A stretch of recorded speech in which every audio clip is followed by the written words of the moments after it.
बच्चों, आज की अपनी फिजिक्स की क्लास आवेश संरक्षण का नियम। आवेश संरक्षण के नियम पर हम बात करें तो इसका प्रतिपादन जिन्होंने किया उनका नाम था बेंजामिन फ्रैंकलिन। क्या नाम था? Benjamin Franklin.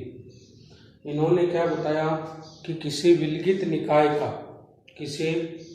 निकाय का कुल आवेश सदैव संरक्षित रहता है, अर्थात आवेश को न तो हम उत्पन्न कर सकते हैं और ना ही हम नष्ट कर सकते हैं, बल्कि आवेश को हम एक वस्तु से दूसरी वस्तु पर स्थानांतरित कर सकते हैं।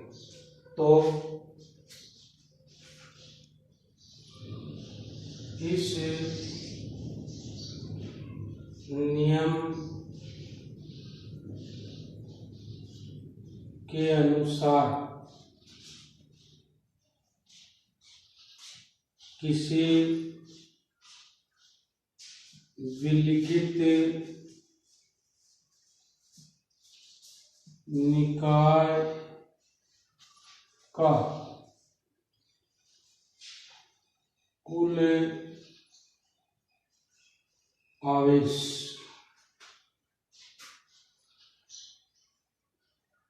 सदैव संरक्षित रहता है। अब देखो, इसी स्टेटमेंट पर हमें रुकना है और ध्यान से समझना है। सबसे इंपॉर्टेंट बात जो है वो ये है, विलगित निकाय। विलगित निकाय किसे कहते हैं? लास्ट वीडियो में आपने निकाय सुना था कि निकाय किसे कहते हैं। निकाय का मतलब इस ब्रह्मांड में हमने एक पर्टिकुलर एरिया का चयन किया जिस पर हम प्रयोग करना चाह रहे हैं, उसे हमने निकाय का सिस्टम। तो विलगित निकाय क्या? विलगित निकाय के लिए आप ध्यान रख सकते हैं कि अपने पास कोई दो वस्तुओं का समूह है, उसे हमने क्या कह दिया? विलगित निकाय कहते हैं। जैसे मैं लेता हूं कांच की छड़। क्या लेता हूं? कांच की छड़। इसके साथ में मैं लेता हूं रेशम का कपड़ा। फिलहाल कांच की छड़ भी उदासीन है और रेशम का कपड़ा भी क्या है? उदासीन है। इन दोनों का चयन हमने अध्ययन के लिए किया है। यह अपना एक निकाय हुआ, इसको हमने क्या कह दिया? विलगित निकाय। क्या कह दिया? विलगित निकाय।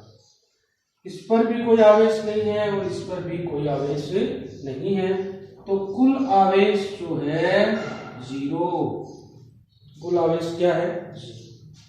अब मैं क्या करता हूं, कांच की छड़ और रेशम के कपड़े को परस्पर रगड़ता हूं।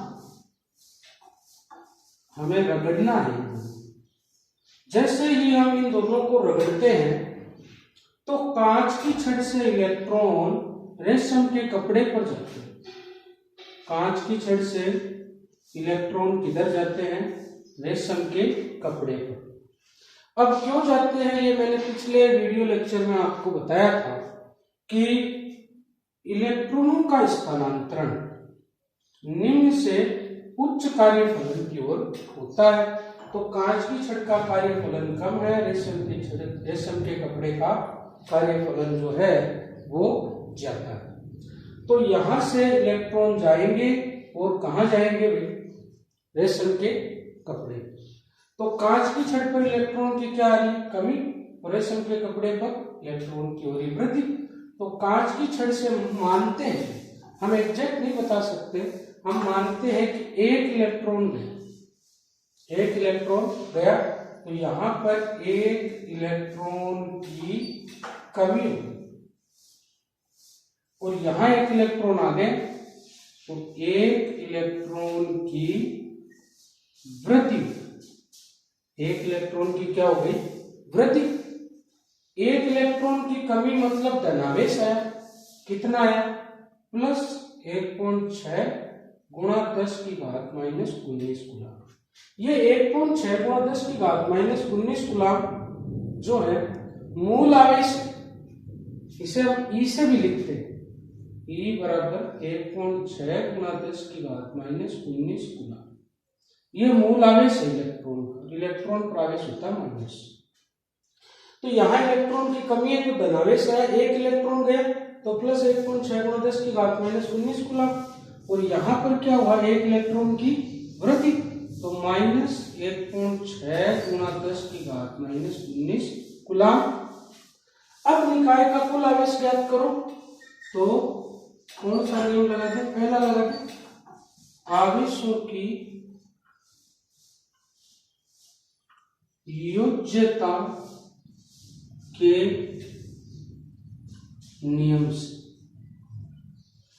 इन दोनों को जोड़ दो तो क्यू नेट कुल आवेश ये कितना प्लस 1.6 गुणा 10 की घात माइनस 19, ये कितना माइनस 1.6 गुणा 10 की घात माइनस 19, फिर से क्या आ गया 0, और यहां भी क्या था 0। तो बताओ कुल आवेश संरक्षित है कि नहीं, बिल्कुल है। तो ये था आपका आवेश संरक्षण का नियम।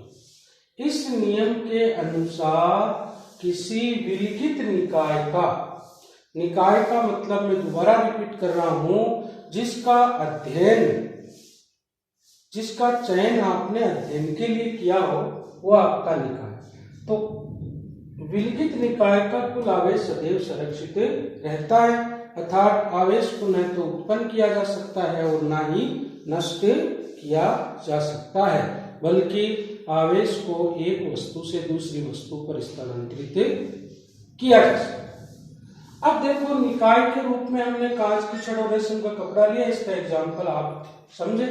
एक बात मैं आपको यहाँ बहुत एक्स्ट्रा में बताना चाहूंगा कि जो आवेश युग्म होते हैं, क्या होते हैं आवेश युग्म, उनको हम उत्पन्न भी कर सकते हैं और उनको हम नष्ट भी कर सकते हैं। ठीक है, कैसी लगी आपको क्लास, कमेंट के माध्यम से आप मुझे बताएं। अगली क्लास में तीसरा बिंदु हम पढ़ेंगे। धन्यवाद, खुश रहें।